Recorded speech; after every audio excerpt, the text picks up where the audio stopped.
Hi, I'm Dave, and welcome to my video. Thanks for checking it out. We're going to be covering some basic hand techniques today, some basic exercises to give you some strength and speed, and we're going to go into some slap studies so you can develop some funk bass lines on your own, and then we're going to deal with some improvisational ideas, dealing with the modes and sequences derived from the modes. Before we get started, though, let's tune up our instruments. First, we'll do the high G string.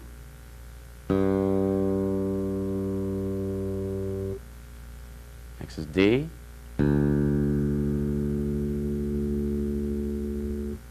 The A string. And E.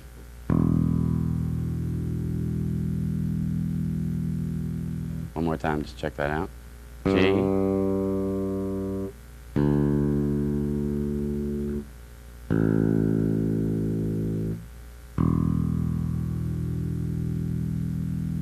All right, let's get to it.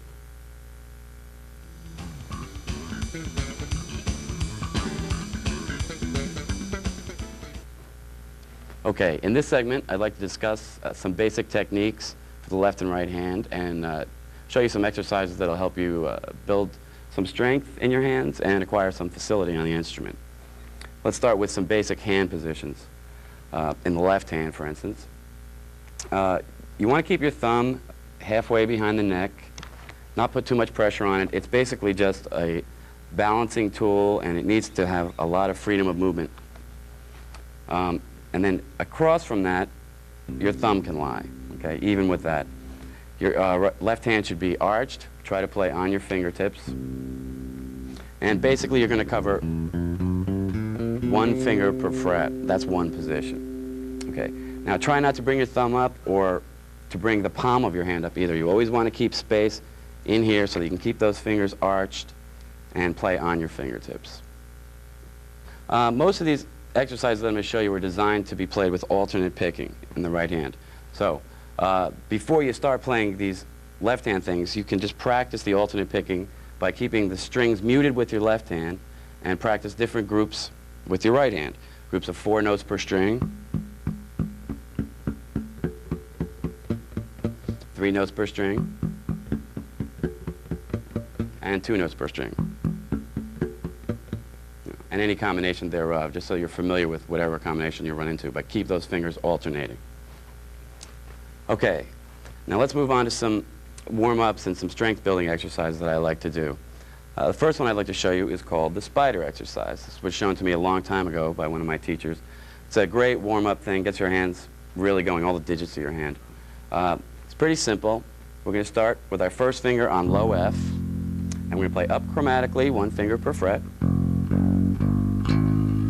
Okay? Then we're going to move to the A string, and we're going to move up another fret, so we'll start on 2nd fret B, and play the same thing, etc. 3rd fret on the D string, 4th fret on the G string. Then keep moving up, 5th fret on the D string.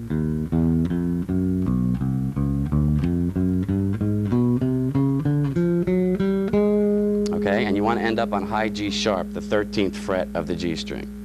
Make sure you're alternating. Okay, then we'll go backwards from there using our 4th finger as our guide, and we'll go back 4, 3, 2, 1, going down 1 fret and 1 string at a time.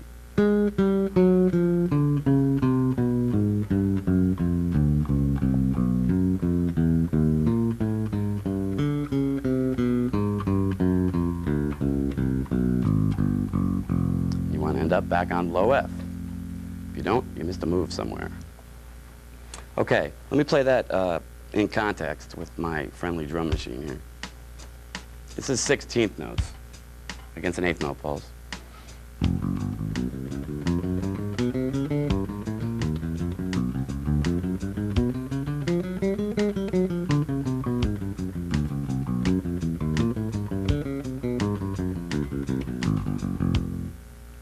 Okay, great. Now, one other thing I'd like to point out that you can do with this exercise is pretty interesting, is we can start getting into some odd phrasings. Before we actually approach the harmonic and melodic aspects of it, we can start feeling some different kinds of phrases using these exercises. Now, what I like to do here is play a 4-note finger grouping as triplets. Okay, so the accents are going to change every beat, and it feels kind of weird, but it'll start you hearing some polyrhythmic phrases. So let me start with eighth note triplets first and play a little bit of what that's going to sound like for you.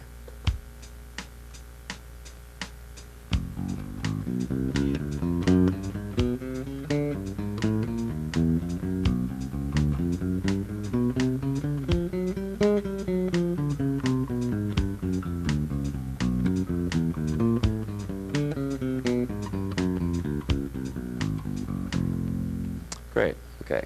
Now it can get really interesting if you take it into 16th note triplets.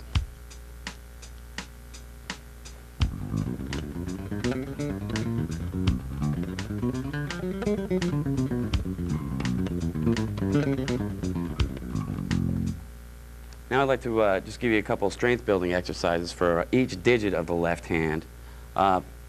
First we'll start with some two-finger groupings that'll really help strengthen especially the third finger, which is our weakest finger. We need to work on this one the most, so this exercise will help you strengthen that. Again, be careful to always play on your fingertips with this. Make your third finger work. Simple exercise. You can play it in any area of the neck. It just goes like this. We'll just play 3, 4, 3, 4, 3, 4.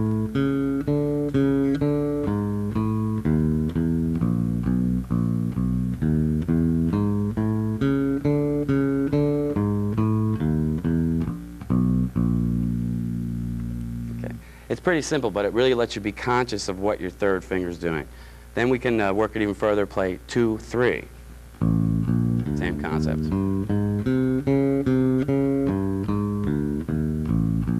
Etc. 1, 3. Then we'll go to 1, 4.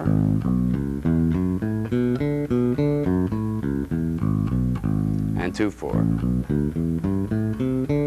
Etc. Now, played in context, I like to run these straight through and just get my hands really working here, so let's see if we can do that. Play 16th notes against this.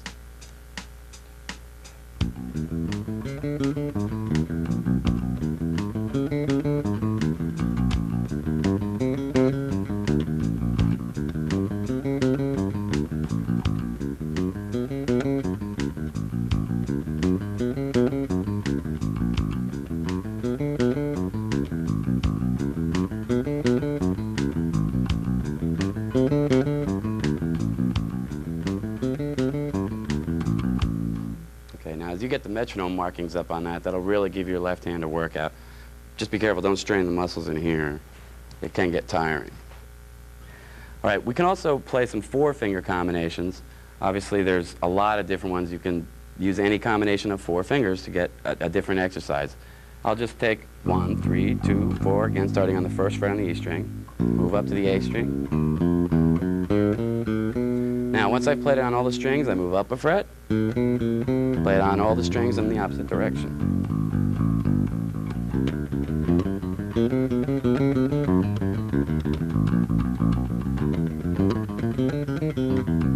Okay, great. That can be really tough when you get into some of the more complicated ones with the third finger, and again, when you start pushing the metronome markings up. Now, just one more quick thing you can do with that is let's try to get the right hand involved and get into a little cross picking. You can take 1, 3, 2, 4, but play it as double stops. Let's look at it as fifths. And we'll start on the low F, but we'll skip third finger to the A string. And the second finger back to the E string, fourth finger on the A string. And then we'll move it just like the previous one.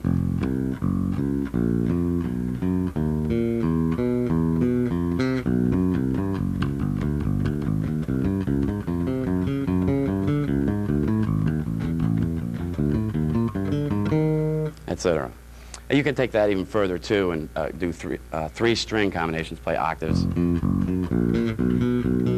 if you really want to get crazy with it. All right, now that you've acquired some strength, some dexterity on the instrument, let's cover one other aspect of bass playing you're going to need to deal with, and that's developing a reach, or opening up your hands. These are some stretching exercises that I think will help you do that. As a bass player, we're going to need to cover one more fret than a normal position comfortably, and that can be quite difficult because of the scale of the bass. In other words, our normal position would be first finger to fourth finger is 4 frets. We need to be able to comfortably play first finger to fourth finger 5 frets. Okay? Now, I think these exercises may help you start developing that reach. This also becomes important if you start playing really involve voicings or anything like that. Again, we'll start on low F. And the main thing here is to keep our first finger planted in the first fret because we want to go for maximum stretch. Okay? Then let's go as far as we can to the 5th fret, keeping our first finger in the 1st fret. And then just work it across that 1st fret. Here we don't want to move up because this is where the maximum distance is. Now, that may be a little tough at first, so you might want to start a little higher on the neck. Let's say A to C sharp.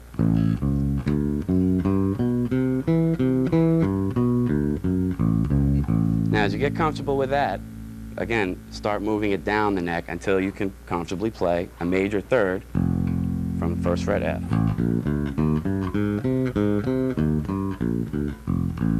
Okay, and that's 1 to 4. Then we want to stretch 1 to 3 and get a 4th fret reach.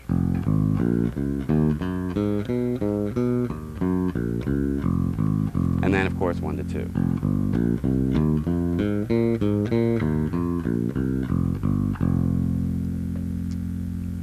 All right. Now, one other thing you can do with this is 3-finger combinations. These really start working your hand also. First one we'll do would be 1, 3, 4. The 3rd finger stretching to the 4th fret, and then the 4th finger to the 5th fret. And then you'll move that the same way. 1, 3,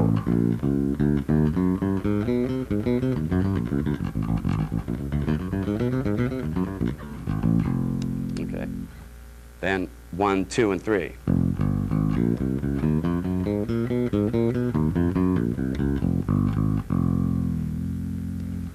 All right, great. One other thing about stretching, these things can be painful at times, so don't overdo it. You can really hurt your hands by playing these too much or too often. If you start to feel pain, stop playing. You're just going to be damaging things. So stop playing, shake your hand out, and relax for a few minutes. One thing I found that really helps me loosen up is to go back to the spider exercise. And that really loosens my hand up and makes it feel a whole lot better. All right, now you've got a whole repertoire of exercises that are strictly non-musical. They're just gymnastics, they're just for conditioning, and that's okay, but don't lose sight of the priorities. The most important thing is to develop a good musical sense. These are just conditioning exercises, and if you get too caught up in them, you'll lose a lot of time you should be spending on learning how to play music. Now, while we're still in the exercise segment, let me show you one exercise that's going to start you thinking more musically, but still use a lot of the techniques we've just talked about. It'll help you work on stretching and some various other finger techniques. Now, what we're going to do is 2-octave arpeggios, okay? Major to minor, alternating up the neck. Let's start with a 2-octave F major arpeggio. Again, first finger on the E string, 1st fret. Then that's going to go to 4th finger. Then 1 on C. F. Stretch your 4th finger up. 1. Now here's where you have to be conscious of your top note at all times. You have to be looking ahead for that top octave. That's a big jump. Perfect 4th on the G string. And then back down. Let's make it even a little more complicated and use an alternate fingering, one that sounds better and feels a little better for descending. So now you'll have to think of 2 things for each arpeggio. We'll come down 4, 1, 3 on the D string, A note, 4 on F. So we're rolling across here. Stretch down to C, and 4th finger, and 1st. So that looks like this in its entirety.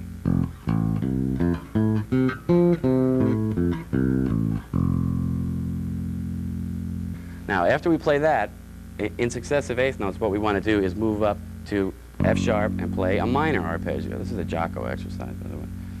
And we'll do the same concept. 1, 4, 1, 4. Again, C your high octave, and then come back down with the rolling motion. Okay, that's F sharp minor in 2 octaves with 2 different fingerings. Now, what I like to do with this, again, to get into some weird phrasing, is play 8th notes non-stop. So the root note of each new arpeggio will not always be on the downbeat. That'll sound like this. Let me play it with the drum machine.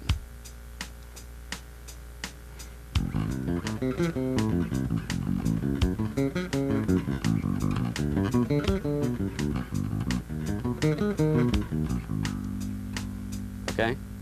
alternating major and minor arpeggios up and down the neck.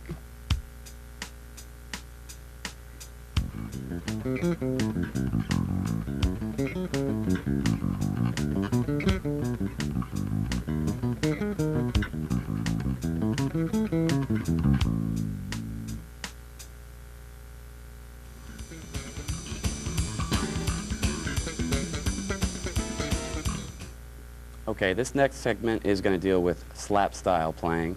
I'll try to give you a few different exercises and ideas you can use to develop some funk lines on your own. Again, I want to start with some basics of this style. It can be a little frustrating if you haven't done it before, so let me give you a few pointers just to get you rolling, and then we'll get into some more complicated ideas. Okay, now the hardest thing at first is to just produce a good, consistent sound, with your thumb especially. So let's just try playing a C note on the A string and work with our thumb, see if we can get that note to sound consistently. Now what you want to do is strike the string with the bone of your thumb, the hard part there, and play up towards the fingerboard so you're actually hitting on the frets. And another thing you want to consider is that it's all in the wrist. Don't try to pick with your thumb. Use your wrist to slap. It's actually slap style. Now, the next aspect of that is we're going to start popping with the first finger, or if you're more comfortable, the second finger of your right hand. I use my first finger. We can start playing even eighth notes, just trying to get...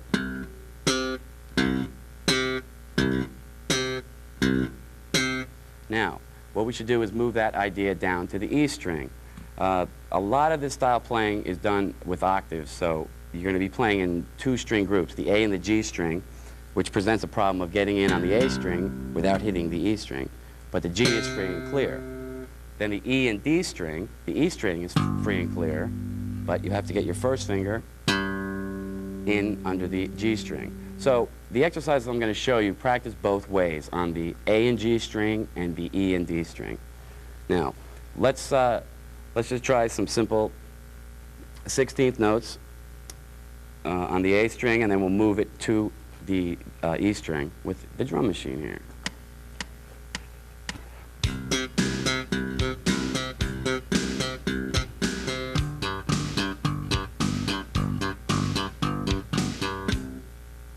Okay, once you're pretty comfortable with that and you're getting a good sound all the time from your thumb, you can start moving around a little bit. Now, let's take that idea and put it into a simple pattern that we can use for the rest of these exercises. We'll just play C first, then we'll go to E flat, D, D flat.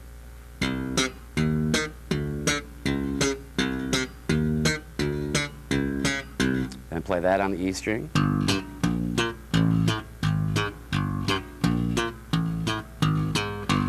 Okay, that should make it a little more interesting when you're practicing. Now, let's go on to another variation. This is a very percussion-oriented style of playing. So we need to get familiar with a lot of different combinations between the thumb and the first finger. Much like a drummer does different left and right hand combinations called paradiddles and stuff like that. We need to be versatile with any grouping we may run into. Now let's just start with 2 strokes of the thumb and then a pop.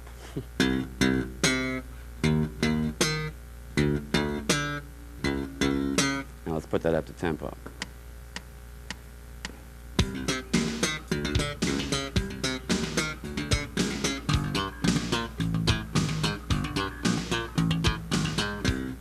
Okay, that's one alternative. Now let's put the pop in the middle. Okay, and we can put that up to tempo.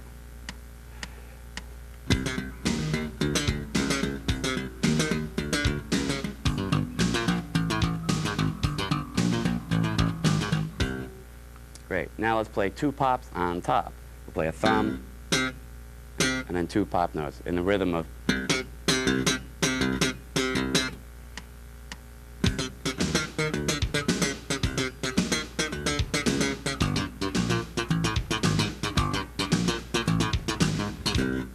Next technique I'd like to show you is called ghost notes or muted notes.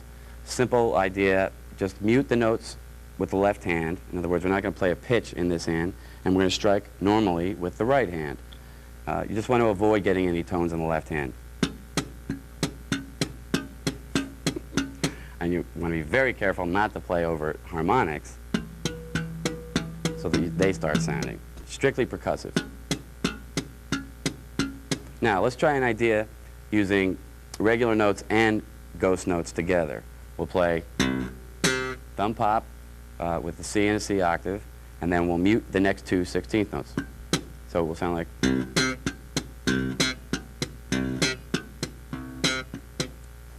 Okay, now from there we can move on to hammer-ons. This is a technique you'll find used quite a bit in all aspects of this playing. And again, here we can use it two ways. We can either hammer on with a pop note or using our thumb. Now let me show you a little idea using a hammer-on with a pop note. We'll start with just a B flat to a C. I'm thinking in C minor or C7 here, so the 7th to the root. And then we'll play two thumb notes.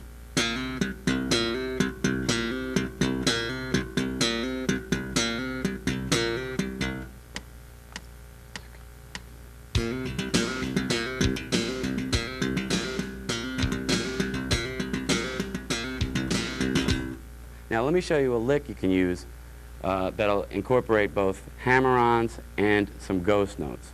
We're going to start with that same hammer-on from the B flat. Then we're going to go to two ghost notes with our thumb, and then hammer-on from F to G. Then and two more ghost notes with the thumb. Go down to the first fret on the D string, E flat. Hammer-on from E flat to F, first to third fret. Do one ghost note with the thumb, and then grab the B flat and slide to C. So it'd be.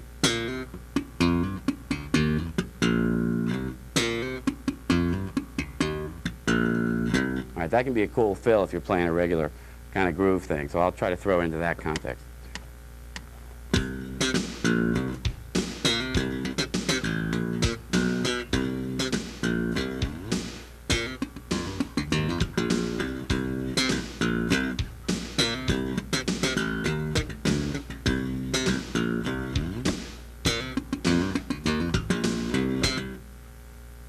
Let's move on to hammer-on using the thumb. We'll start with an open A note and hammer on our first finger C there. Then let's play another C with the thumb and then grab the octave. So we have 4 16th notes that sound like this.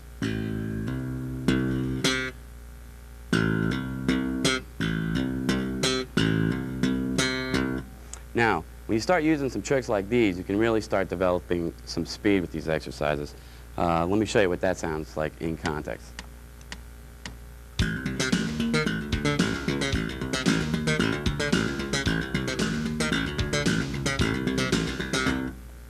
Okay, you can also use this technique for this little triplet fill that I do. This is pretty impressive sometimes. We'll do the same basic idea. Thumb, hammer, thumb. And then we're just going to do some regular plucking up top. And if you get it fast, you can start sounding like.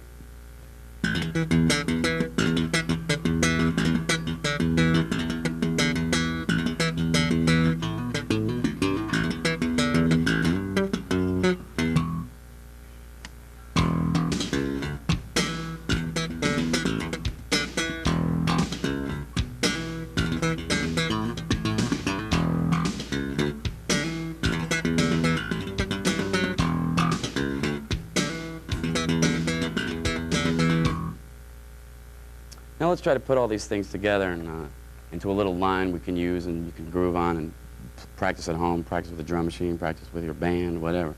It's a lick that I've liked to play and a lot of my students seem to enjoy, so I'll show it to you. It sounds like this, and then I'll go through it slowly and show you step by step.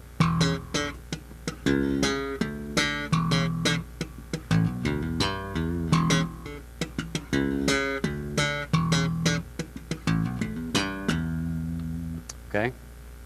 Now, we're going to start with a low E with the thumb. We're going to pop a C sharp, which is the 6th fret on the G string. Pop the next fret, D. Okay, then there's a rest. and a third pop in a row, which will be an interesting coordination exercise for you. And we're going to mute these next three notes, pop, thumb, pop, which will set us up for our thumb on the C sharp octave, D octave. Second measure starts off the same as the first. Then we're going to add some fills on the bottom end. Thumb, hammer on 5th fret to 7th fret on the E string, A to B. Thumb, hammer on 5th to 7th fret on the A string. Then play a G, 5th fret on the D string. E, 7th fret on the A string. So let's hear what that sounds like.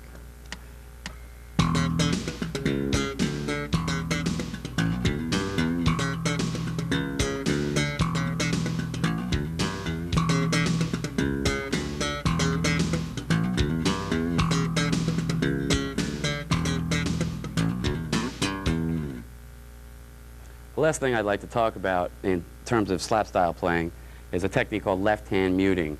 We're going to start using our left hand to generate some percussive notes, as we have done so far with the right hand. We're just going to use the left hand to slap the bass like that. So let me show you some exercises that could get you comfortable with that technique. The first one, we'll just play an open thumb note, then we'll slap the bass with our left hand, thumb again with a muted note, so you'll keep your left hand down, and then a fourth note, thumb open. That's 4 16th notes.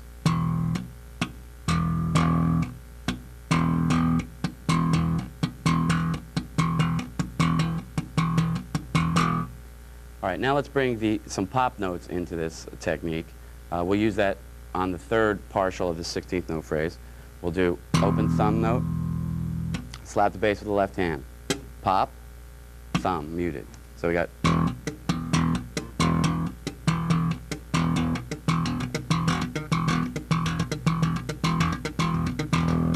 All right, lastly, let's try to put the pop note fourth, and we'll play an actual note. We'll play a D on the 7th fret of the G string.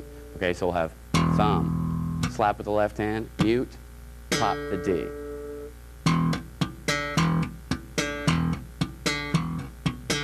Okay, now this can be really cool if you walk the first finger up and down the G string. You can start getting some melodic lines kind of happening there.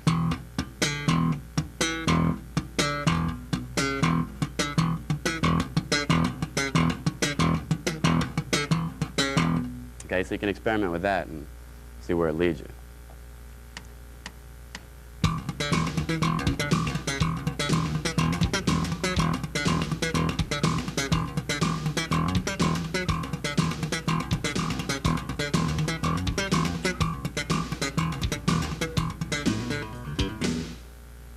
I'd like to close out this part with another lick you can learn and play with. I'd like to make one more point. This one is an E, like so many of them are. But you should try to translate most of these techniques to closed position keys like G and B flat. A lot of guys have a lot of chops in the open string keys, and they get to G or B flat or D flat, and they're out to lunch. So all this can apply if you practice it. It's a little more difficult, but it can be done. So work with it and see what you can come up with, and you'll be a lot better off on a record date or something as far as coming up with a creative bass line. All right, now let me show you this last lick. We're just going to start with 2 thumb notes and then a slap note with the left hand and pop. Then we're going to play a C sharp with our thumb and slide up to D. Now let's do that again and add a ghost note with a thumb after the D. And then that'll conclude the first measure. We're going to hammer on from high D on the G string to E, pop note. So the first measure sounds like. Okay, now the second measure starts the same as the first. Then we're going to throw in our favorite pentatonic lick. Hammer on from the 5th fret on the E string to the 7th fret, 5th fret A string. So that'll be. Second measure sounds like. Okay. Third measure will be the same as the first. Then we'll throw in another cool little lick at the end there.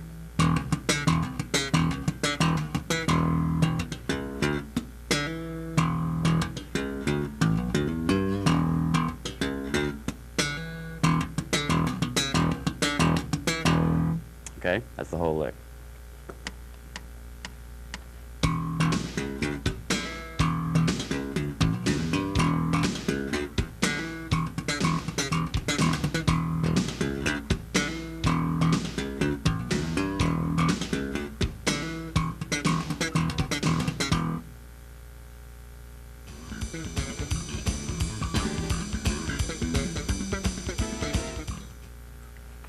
Let's jump into the area of soloing and developing some solo concepts.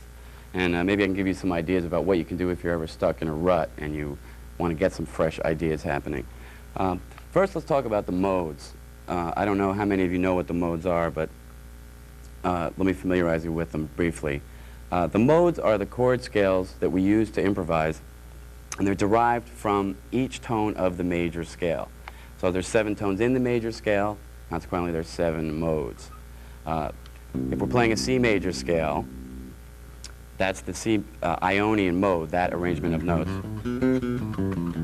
Same as the C major scale, okay? Now, if you took that same arrangement of notes, no sharps or flats, and started on D, you'd have the D Dorian mode.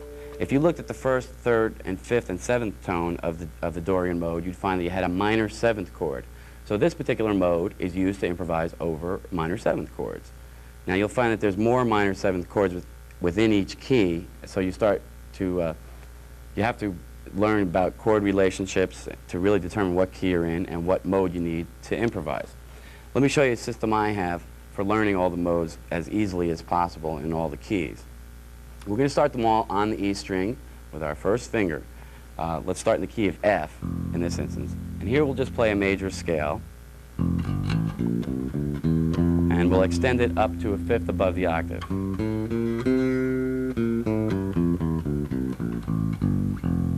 Okay. Then we'd move to the next tone of the F major scale, which is G, and we can play the Dorian mode.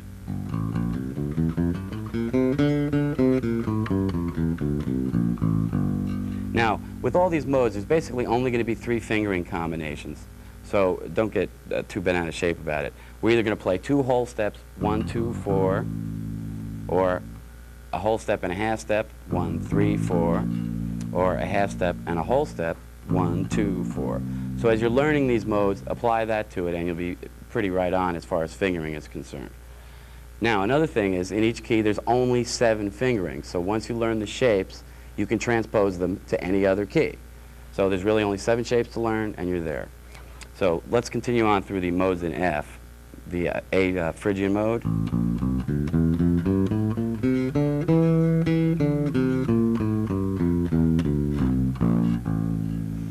Okay. B flat Lydian. It's a lot like a major scale with a raised 4th.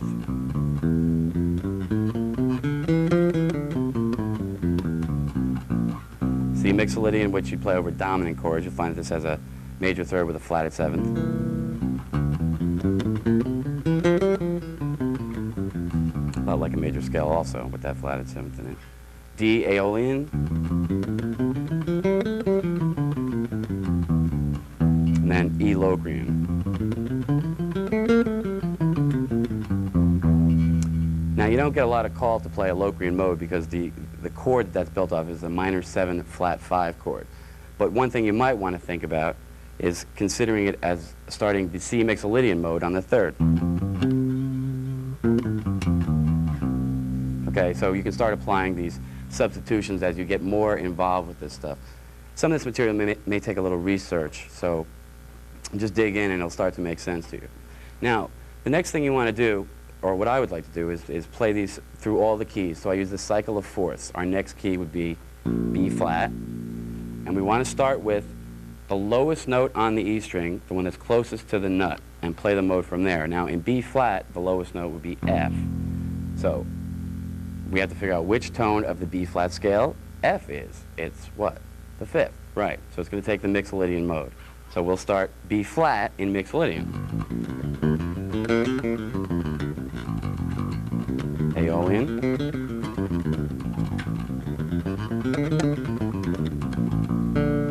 Etc. Now, just to give you an example, let's try a couple sharp keys, like A would start where? Right, F sharp Aeolian.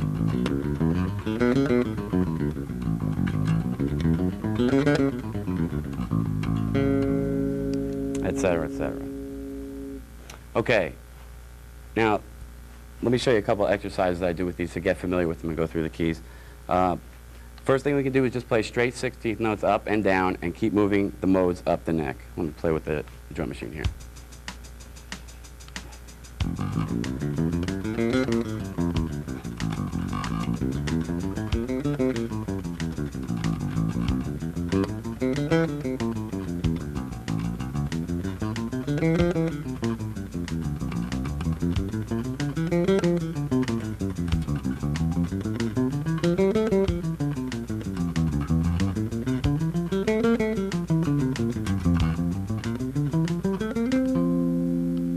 All the modes in the key of F. If you can take this through all the keys, you'll really start to get a good understanding of keys and key relationships, chords, and their chord scales, and you'll really start to know the fretboard really well. So it might be something you want to spend some time with. Now, let me show you another exercise we can do with that. Getting back to the phrasing I talked about when we did the spider exercise, let's put this into 16th note triplets. And to make it even a little more difficult, let's go up one mode in triplets, shift with our fourth finger, and go down the next mode. Then shift up with our first finger, etc. Let's see what that sounds like.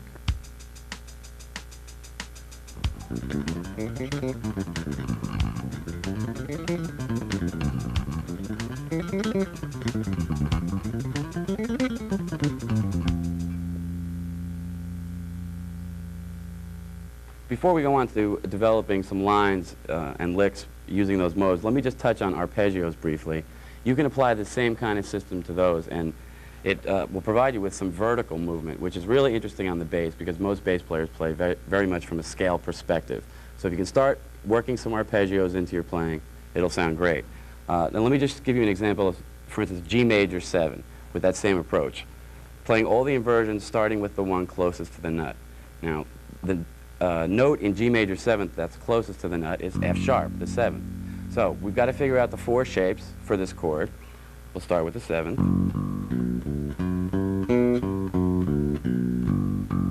Okay, then we'd move up to root position, starting on the G.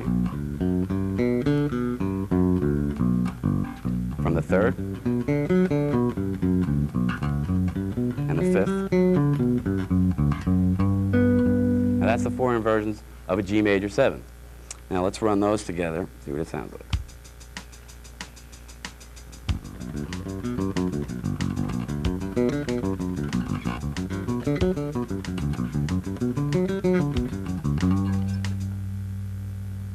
Now if you can start putting those together and then do the dominant chords and the minor 7th chords and minor 7th flat 5 chords, you'll have a real good understanding of harmony and a real good understanding of the fretboard. You really have to see where you're going with these kinds of things, so it's a good exercise. Okay, now let's move on to some soloing concepts. We'll go back to the modes for that, but just remember this all applies to arpeggios as well. Okay, now you're stuck for a lick and you're saying, well, playing a scale is really boring and you know, that doesn't really make it. You need a little variety. So let's take a real simplistic approach and figure out what we can do to get some variety happening. Well, the first thing I'd say do is let's play 4-note scale groupings. We'll play up 4 notes of the scale. I'm in C major now.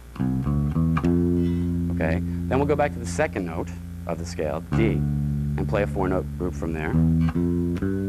Okay, etc.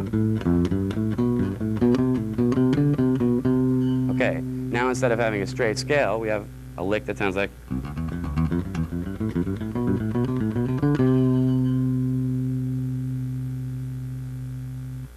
Now you can reverse that lick on the way back and do the same thing. Say we're starting on the 5th of C. You can just come down in groups of 4.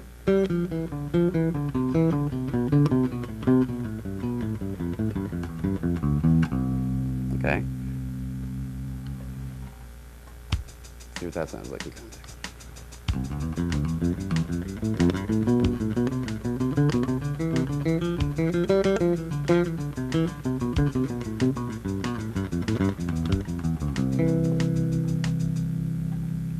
Okay, now that's one idea to get you started playing some licks, but you go, well, that's not that hip.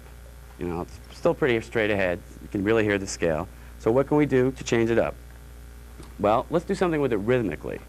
Let's displace it by 1/16th note. You can take that exact pattern, and by starting it on the of beat 4, you can get a much cooler sound than just playing it on the downbeats. So let's hear what that sounds like. 1, 2, 3, 4.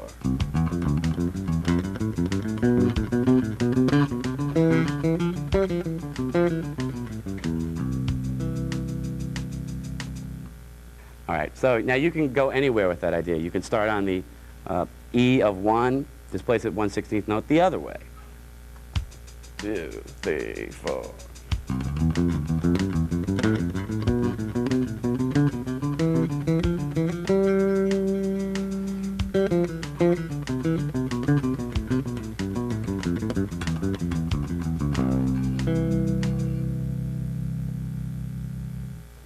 Okay, we can take this concept even farther out and start introducing some polyrhythmic ideas like I discussed earlier.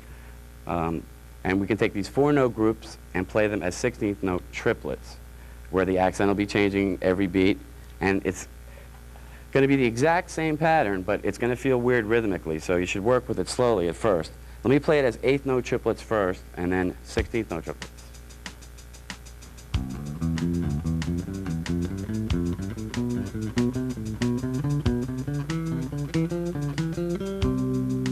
And then you can play it down too. Now at 16th note triplets, it starts to get pretty hip.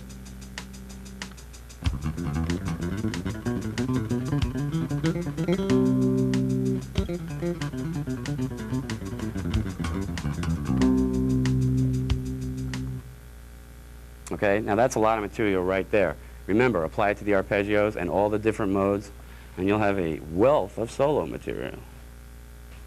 As you continue experimenting with melodic ideas, just bear in mind, you can do any combination of notes. You can go up in groups of 4, and then down 4, and then all the other stuff applies to that too. Or start down 4,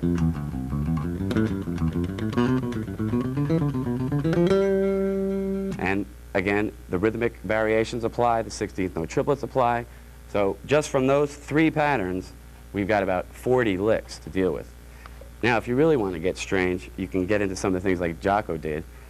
His phrasing was based on 5-note groupings, but as regular 16th notes. So here's the next step we can go to. Instead of just 4-note groupings, we'll take it to 5-note groupings. So he would take a 16th note pattern. He would play regular 16th notes, but phrased in groups of 5. So he'd start the scale going down.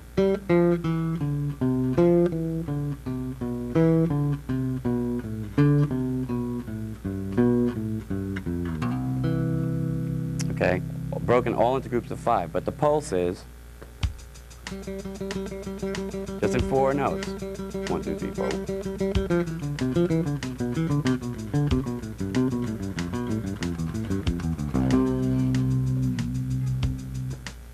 Okay, you can also extend this idea to 6 notes, and this works really well with the pentatonic scale, which is a 5-note scale, but if you add the low octave onto it, or the starting note, you can make it a 6-note pattern.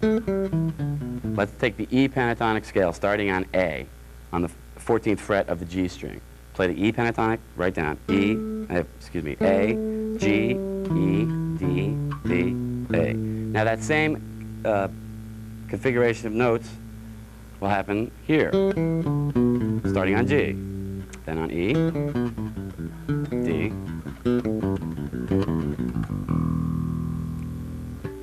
now if you play that straight down, it starts to become a pretty cool lick for descending.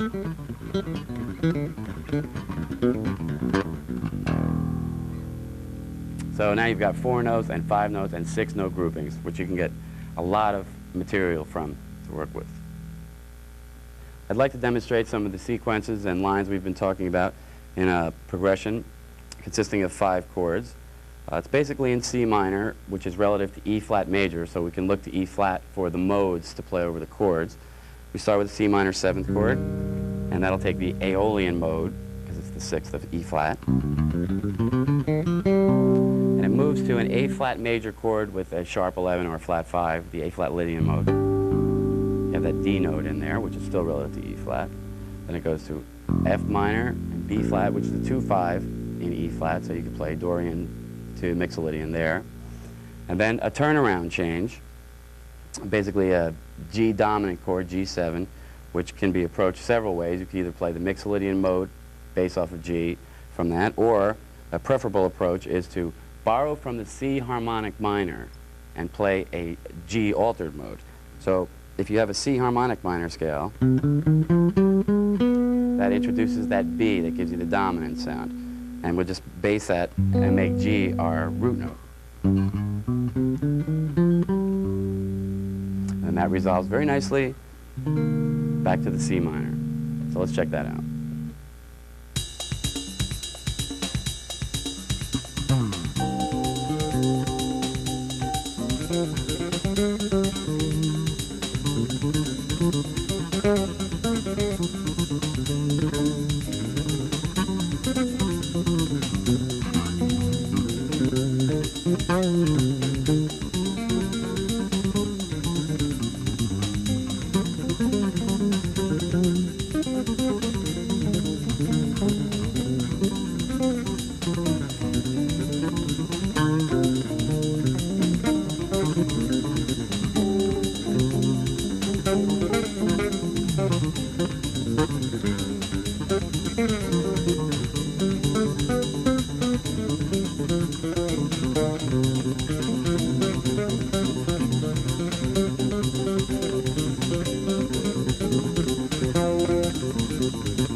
Well, that about wraps it up. I hope you got some stuff you can use from the video and enough material to keep you working for a long time. Practice hard, and I look forward to hearing your next record. Thanks.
Thank you.